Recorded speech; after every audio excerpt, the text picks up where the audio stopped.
তুফানগঞ্জ পৌরসভার ভেঙে দেওয়া পৌর বোর্ডকে ফের কার্যকর করা হলো। পাশাপাশি চেয়ারপারসনের বিরুদ্ধে আনা অনাস্থা প্রস্তাবও স্থগিত করা হলো।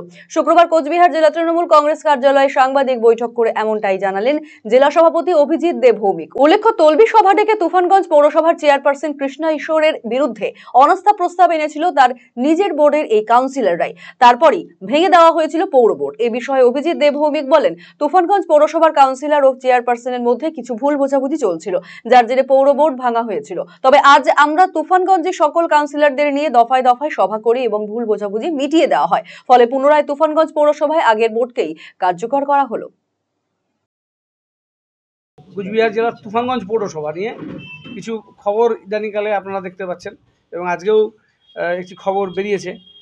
তো যেখানে দেখা গেছে যে আমাদের চেয়ারম্যান যিনি আছেন কৃষ্ণা ঈশ্বর, তার উপর একটি অনাস্থার খবর বেরিয়েছে।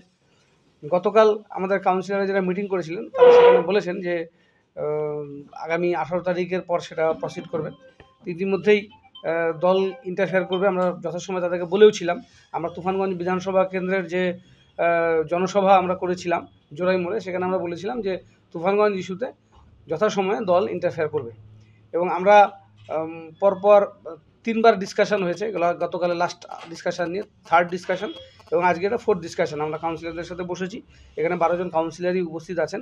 1 নম্বর ওয়ার্ড থেকে 12 নম্বর ওয়ার্ড পর্যন্ত গৌতম সরকার, সুধাংশু সাহা, বিনোদ বিহারী বর্মন, সমৃদ্ধি সাহা, অম্লান বর্মন, অনন্ত বর্মা, প্রতিভা বর্মন, অনিমেষ তালুকদার, কৃষ্ণা ঈশ্বর, তনু সেন, ইন্দ্রজিৎ ধর, সুনন্দা সাহা, তারা সব কাউন্সিলরই 12 জনই উপস্থিত আছেন। আমরা তাদের সাথে কথা বলে তাদের কিছু একটু ভুল বোঝাবুঝি হচ্ছিল, যেগুলো আমরা জেলা থেকে এই ইন্টারফেয়ার করে সেগুলো আমরা শর্ট আউট করেছি।